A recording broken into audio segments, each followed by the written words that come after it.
Eruvin Dafpe Giman Amoudbet, bonjour à vous tous. Nous finissons juste les petits calculs de hier et puis on prendra une nouvelle Mishnah, les attachés. Alors, en bas de la page, donc le passage nous dit que lorsqu'on fait une pâte, on fait du pain, il faut donner la chala. Kede isotechem.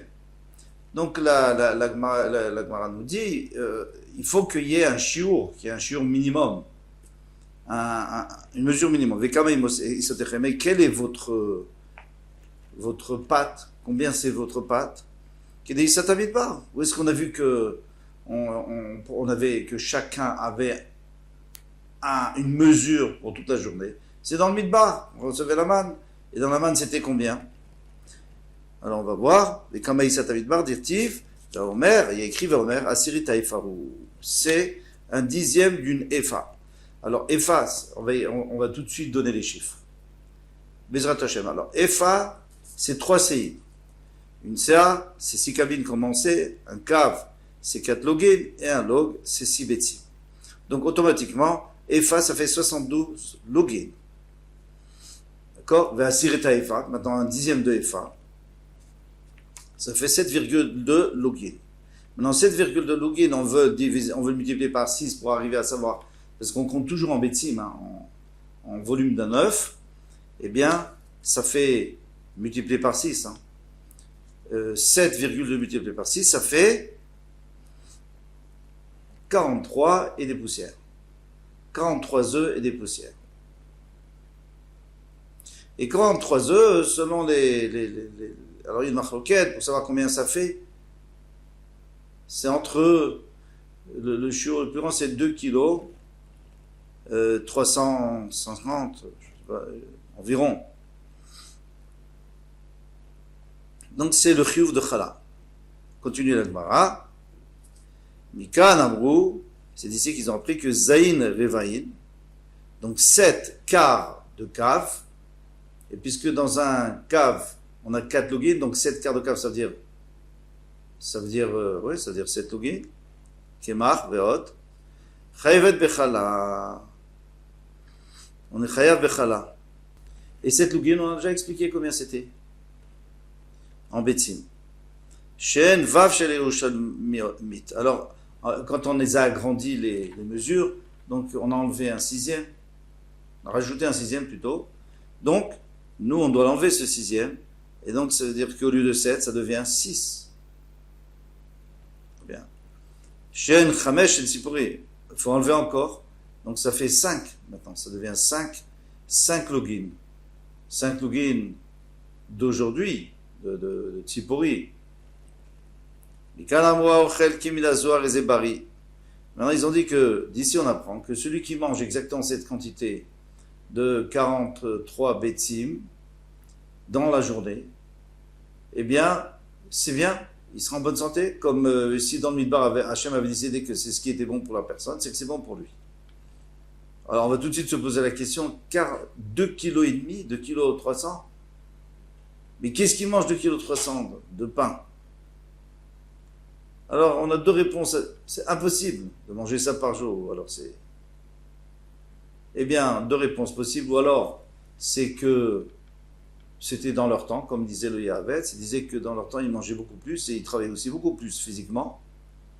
Mais malgré tout, la réponse a priori la plus simple, c'est que on parle, eux, dans le désert, ils mangeaient que du pain, que de la manne. En fait, ils avaient le goût qu'ils voulaient. Mais nous, avec le pain, eh bien, on a aussi des fruits, des légumes, du riz, du lait, du fromage, etc., de la viande. Donc ça fait qu'en tout, on peut arriver pas trop loin de ça. Ou mevorach, et donc celui qui fait ça, il sera en bonne santé, tout ira bien. Il est teralken, mais s'il mange plus que ça, ra'avtan, c'est un glouton. Il a toujours faim.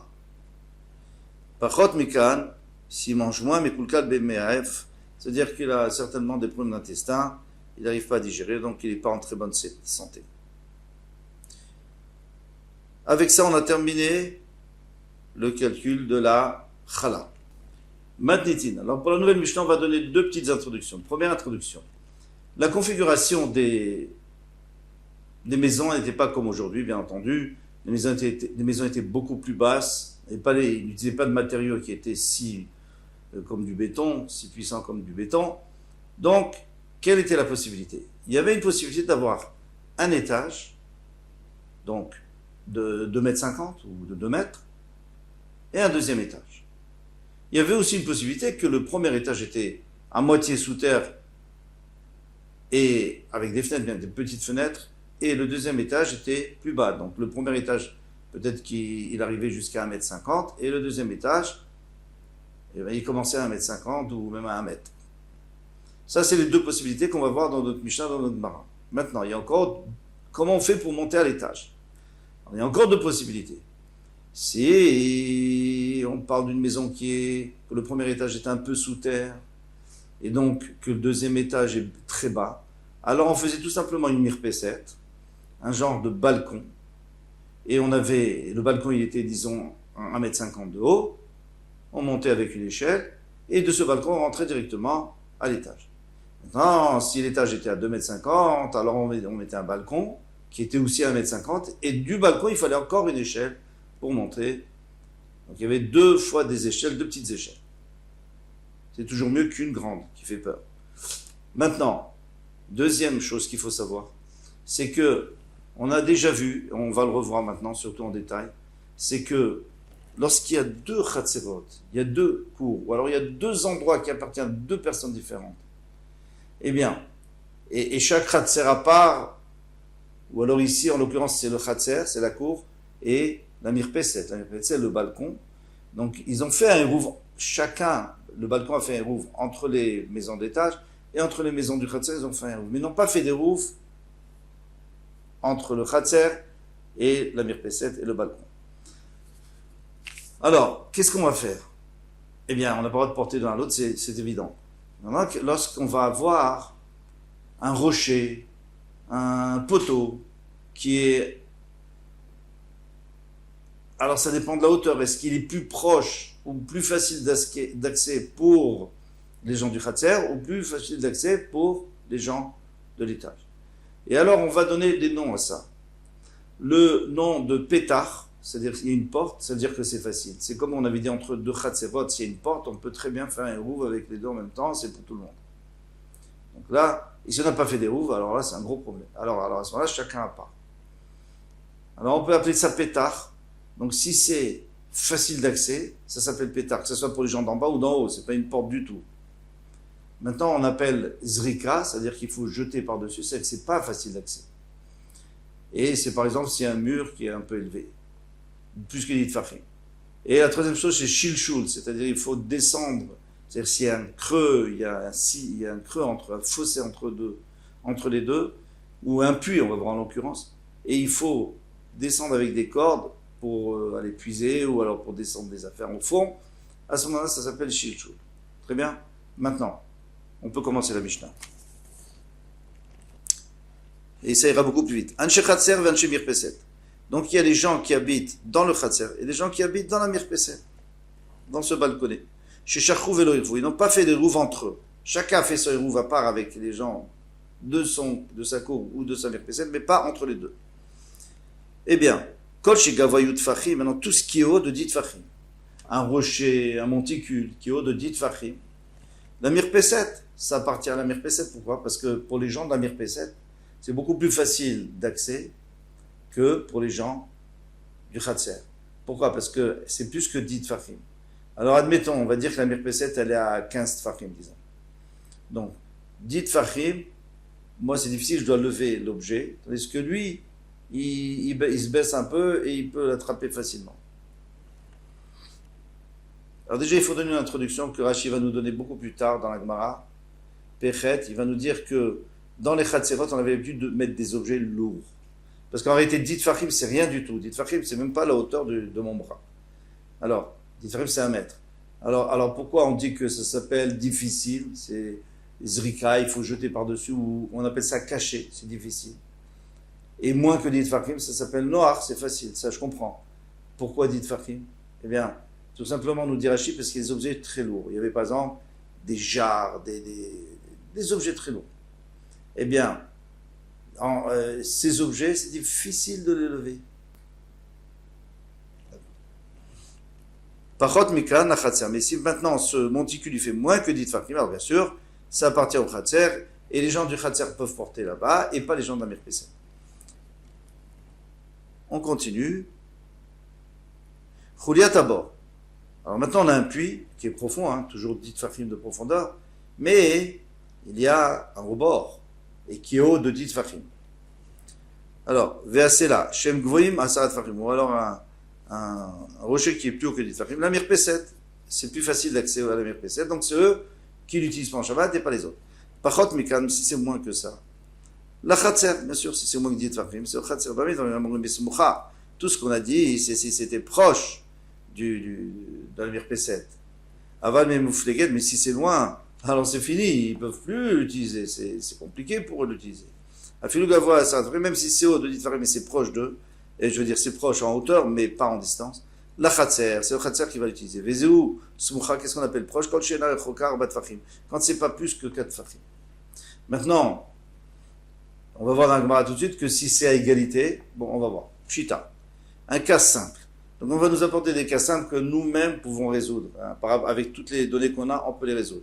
Première question. La zébépétar et la zébépétar. S'il y a une porte, encore une fois, entre guillemets, une porte, ça veut dire facile d'accès, moins que 10 tfachim de dénivelé, la zébépétar et la zébépétar.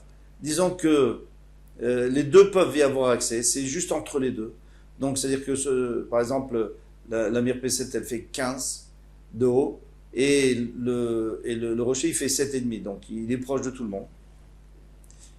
Alors, c'est comme s'il y avait une fenêtre ou une porte entre deux cours qui étaient à moins d'une farine de. On avait dit qu'on peut très bien faire un érouve entre nous, et dans ce cas-là, on pourra même porter de l'un à l'autre. Ou alors, on ne fait pas d'érouve, à ce moment-là, chacun porte chez lui. La zébezrika, maintenant, si c'est haut de 10 tfachim, mais pour la mirpeset, c'est bas de plus que 10 tfachim. Donc, c'est compliqué pour chacun. Alors, à ce moment-là, eh bien, ça appartient aux deux. Et si ça appartient aux deux, il y a un problème. Il faut faire un érouve entre les deux. Donc, il y a un problème. C'est comme on avait dit, un mur entre deux chatzerot. On ne peut pas porter de l'un à l'autre.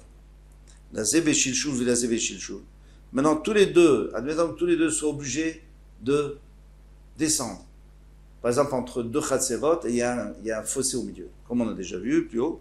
C'est comme un fossé entre deux chatzerot. Alors, comment est-ce qu'on peut trouver un cas pareil? Disons que les gens de la mirpeset, c'est un puits. Donc, les gens de la mirpeset, ils sont obligés de faire descendre une corde pour aller épuiser, et les gens de la chatzer aussi. Alors, à ce moment-là, c'est pas bon. La zébépéta, la zébézrika. Maintenant, s'il y en a un qui a une facilité pour y arriver, mais la zébézrika et l'autre, c'est difficile. Aïno de Rababaravuna, Amram Nachman, qui avait dit plus haut qu'à ce moment-là, on donne toujours à celui qui est plus facile, en l'occurrence celui de Pétar. La zébépéta, la zébéchilchul, maintenant, s'il y en a un qui est facile comme une porte, et l'autre béchilchul, mais l'autre, il est obligé de faire descendre avec des cordes, Aïno de Rav Shizvi, qui avait dit aussi qu'on donne à celui, Amram Nachman, qu'on donne à celui qui a le Pétar, et pas celui Shilchul. Maintenant, là où on ne sait pas, la zébéchilchul, la zébézrika. S'il y en a un qui peut qui est obligé de faire descendre une corde pour aller chercher ou pour déposer les choses là-bas, mais la zébézrika, donc c'est celui par exemple de la mirpeset, il est obligé c'est plus que 10 tfachim de déniveler avec lui, donc il est obligé d'aller faire descendre une corde pour aller chercher quelque chose ou poser quelque chose. Mais celui du khatser, c'est plus que 10 de haut, donc il est obligé de se jeter. Donc, en fin de compte, personne n'a d'accès rapide et facile. Mike et le din, est-ce qu'on va donner une priorité à l'un ou à l'autre? Amarav, Rav dit non, donne pas de priorité, puisque c'est difficile pour les deux, c'est caché. Donc c'est-à-dire qu'en vérité ça appartient aux deux, et puisque ça appartient aux deux, qu'ils n'ont pas fait des voix, tant pis, ils ne peuvent pas utiliser. Et Shmuel Amar, notre nimoto, les chez Béchilchul. On donnera à celui qui doit faire descendre une corde. Pourquoi? Il doit tirer avec une corde. Parce que il est un peu plus facile que l'autre. Parce que de prendre quelque chose de lourd du parterre et de le lever, c'est plus difficile que de faire descendre ou de faire monter avec une corde. C'est un peu plus facile avec une corde. Donc lui, il veut dire que Shmuel lui veut dire que on va au plus facile. Et Rav lui dit non, non, non, c'est pas au plus facile, on va à celui qui est facile. Si vraiment c'est facile, parce que c'est moins que d'Itfachim, ok. Si c'est plus que d'Itfachim, laisse tomber, ça s'appelle 2 difficiles, même un peu moins, un peu plus. On va pas commencer à jouer avec cela. Eh bien,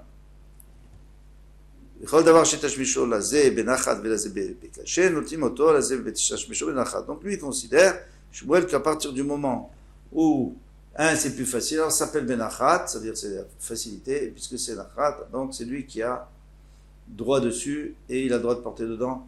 Ça c'est notre bar. Maintenant demain, Bezrat Hashem, il faudra expliquer.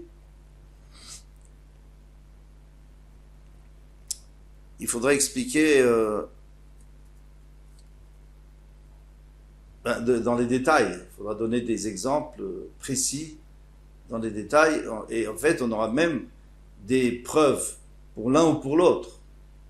Bezrat Hashem. Kol Tov.